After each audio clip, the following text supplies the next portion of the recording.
Okay, so yung part 2 nung vlog natin kahapon, kagabi, yung unauthorized use of Instagram stories, no, and unverified Facebook post. Well, ano yan eh, kung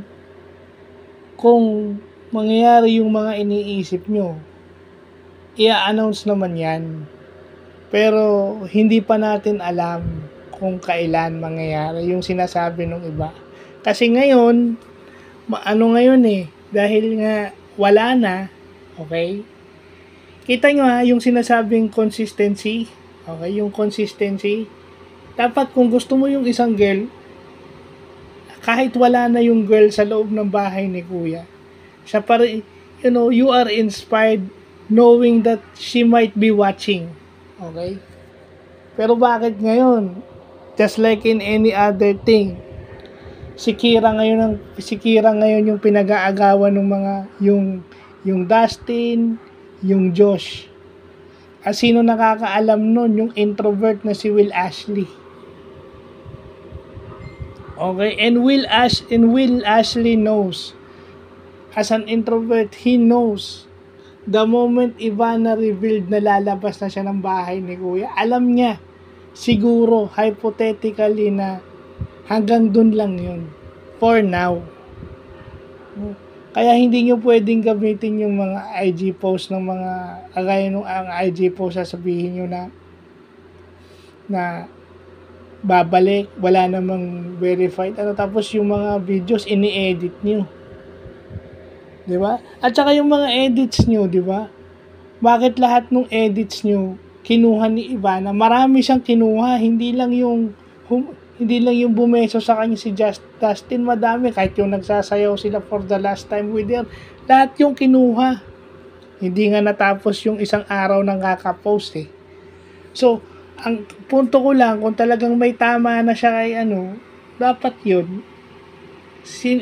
yun siningle out niya. May separate, yun ang nag-iisa, or may separate na location yun sa profile niya. Ginawa niyang special yun. And ngayon, dahil wala na si Ivana sa loob, si Kira naman ngayon ang kanyang ganun din yung ginagawa niya kay Kira, pa simple-simple tingin. Oh. Si Will, Kira. Oh, sinabi yung pangalan.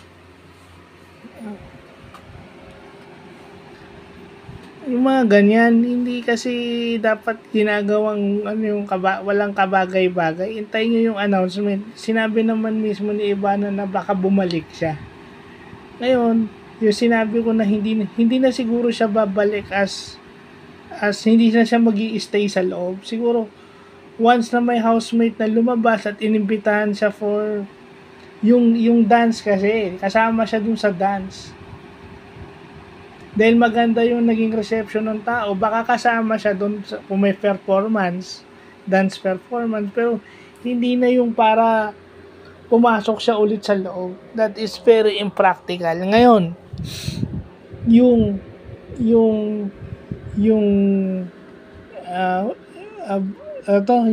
dust van at saka yung